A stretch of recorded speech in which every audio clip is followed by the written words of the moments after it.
नमस्कार, welcome to my channel path to get success. आज हम डिस्कस करेंगे New India Assurance Company Limited की, जिसने वैकेंसीज निकाल रखी हैं।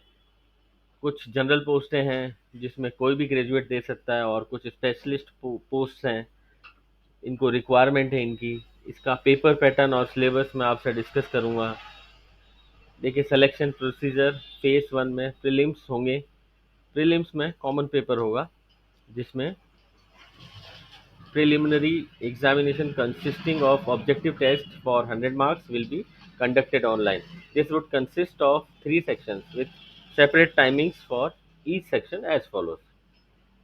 English language objective 30 मार्क्स का क्वेश्चन आएंगे। रीजनिंग एबिलिटी ऑब्जेक्टिव 35 मार्क्स के क्वेश्चन आएंगे। क्वांटिटेटिव एप्टीट्यूड ऑब्जेक्टिव 35 मार्क्स के क्वेश्चन आएंगे। इन तीनों के लिए आपको 20 मिनट्स मिलेंगे। टोटल 100 मार्क्स के क्वेश्चन आएंगे।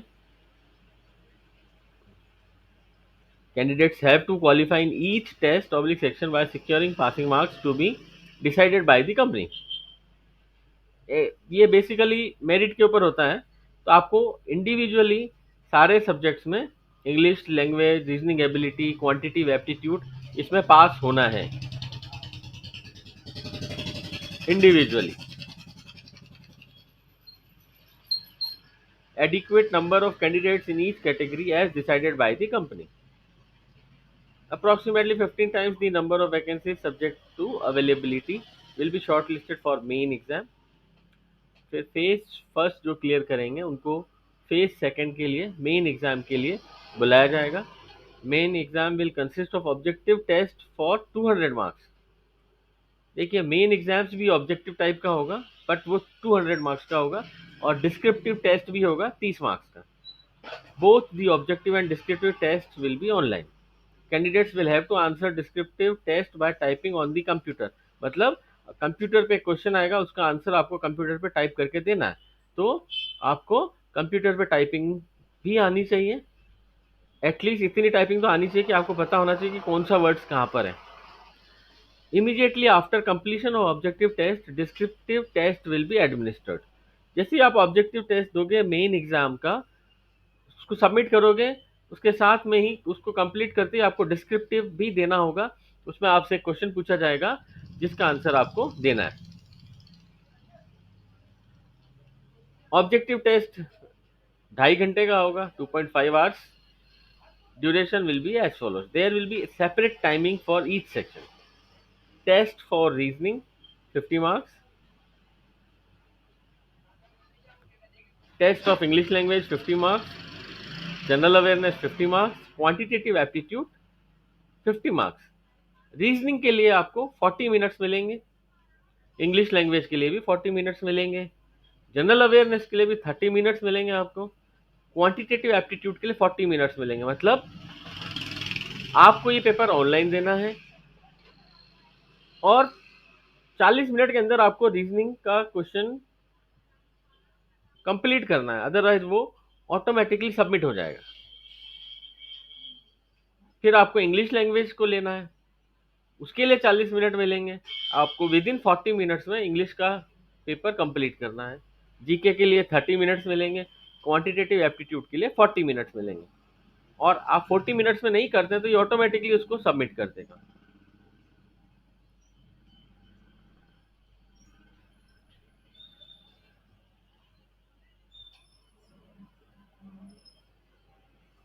ये मेन एग्जाम्स का आपका मैंने बताया। अब फॉर स्पेशलिस्ट, देखिए स्पेशलिस्ट में देखिए बहुत सारी वैकेंसीज आपने देखी होंगी। जैसे मैं आपको बताता हूँ,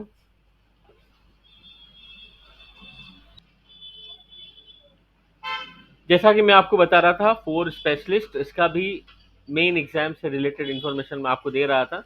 देखिए, फॉर स्पेशलिस्ट में जैसे risk engineers, engineering graduation oblique post graduation in any discipline, automobile engineers, engineering in mechanical और automobile engineering, legal officer, law graduates, accounts, chartered accountants and graduate oblique post graduation in any discipline, AO health, MBBS, MD, IT specialist, ये सब categories specialist में आएंगी।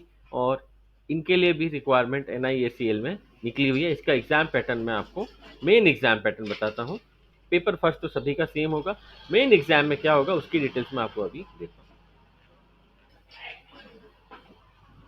देखिए, for specialist name of test, reasoning, English language, general awareness, quantitative aptitude plus in specialist stream and additional test to assess technical and professional knowledge in the relevant discipline.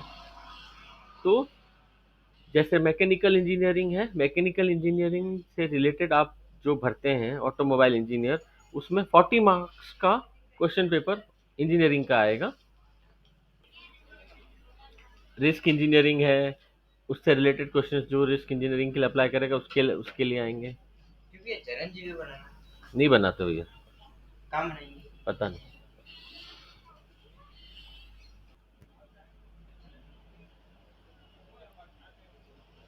जैसा कि मैंने आपको बताया था, for specialist में risk engineers, legal, account से related vacancies हैं।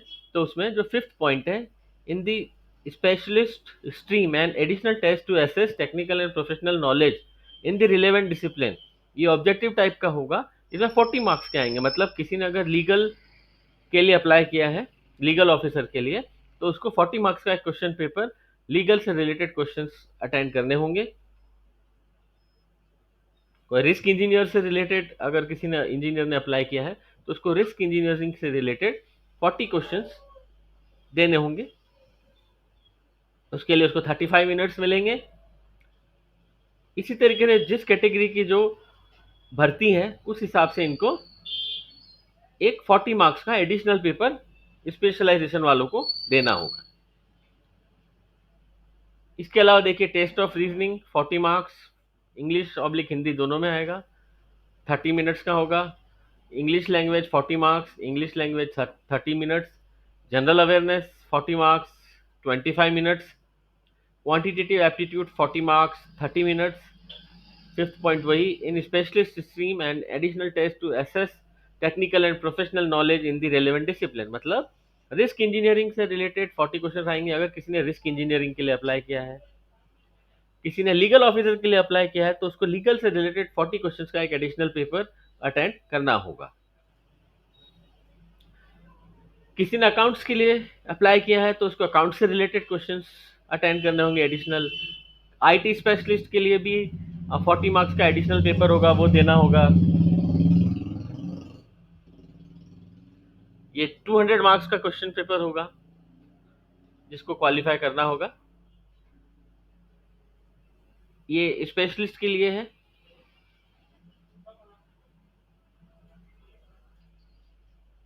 यहां आपको समझना पड़ेगा, फॉर जर्नलिस्ट जो जनरल यानी ग्रेजुएट से रिलेटेड जो क्वेश्चन पेपर है वो भी 200 मार्क्स का है, और पर वो 4 सेक्शन में है, और उसमें 50-50-50 मार्क्स के क्वेश्चंस आएंगे 200 मार्क्स को। यहाँ पर एक फॉर स्पेशलिस्ट एक स्पेशल सेक्शन है इन स्पेशल स्ट्रीम, उसके 40 मार्क्स के क्वेश्चन पेपर अलग आएगा। तो ये 200 मार्क्स का हुआ।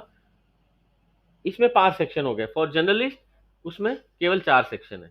ये डिफरेंस है, ये आपको समझना पड़ेगा।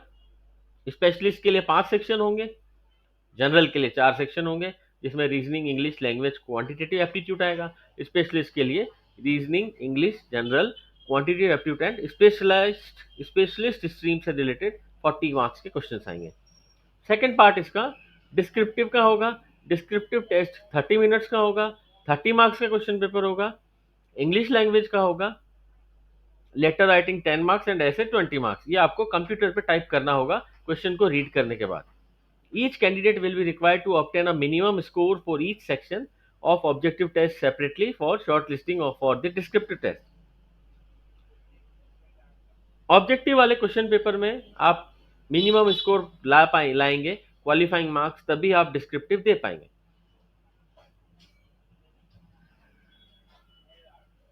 Descriptive answer script would be evaluated only in respect of those candidates who qualify the objective test. Depending on the number of vacancies available, cutoff will be decided for descriptive paper evaluation.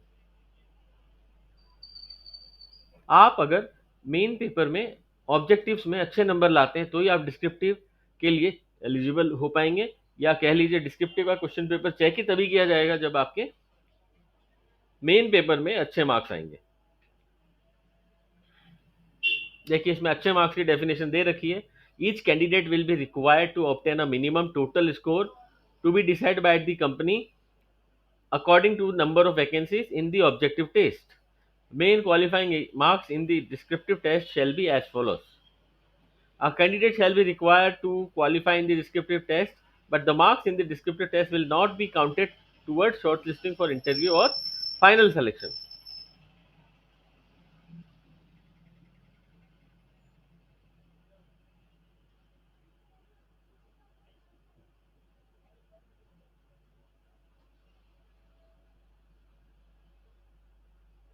Penalty for wrong answer.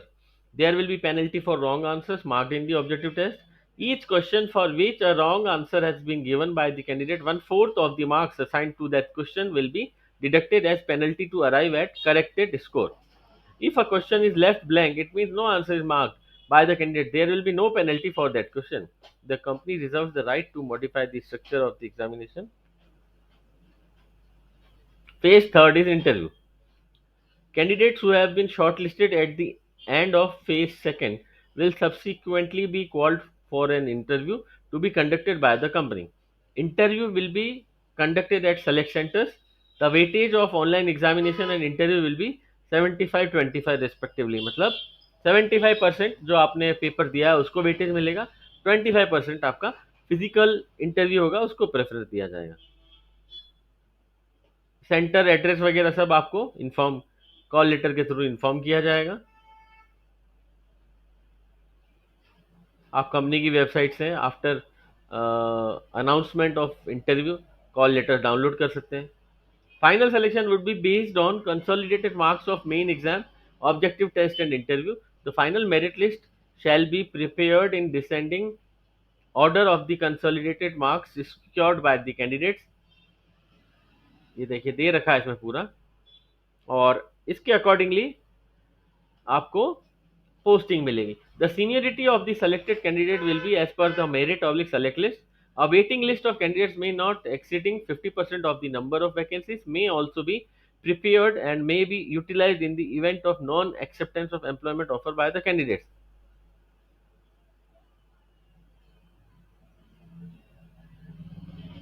ये देखिए आप पूरी details यहाँ पर दे रखी है कि NISL में रिक्रूटमेंट एंड ज्वाइनिंग प्रोसेस कैसे कंप्लीट होगा।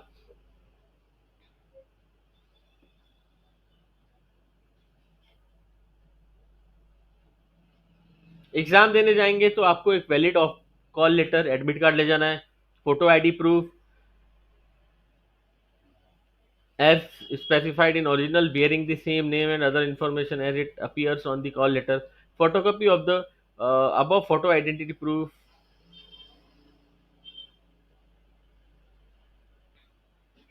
आपको आपके आईडी कार्ड की कॉपी और ओरिजिनल दोनों ले जाने हैं, ये आपको ध्यान रखना है। आपको आपके आईडी कार्ड की कॉपी, ओरिजिनल और एडमिट कार्ड, ये तीन चीजें आपको सेंटर पर ले जानी है।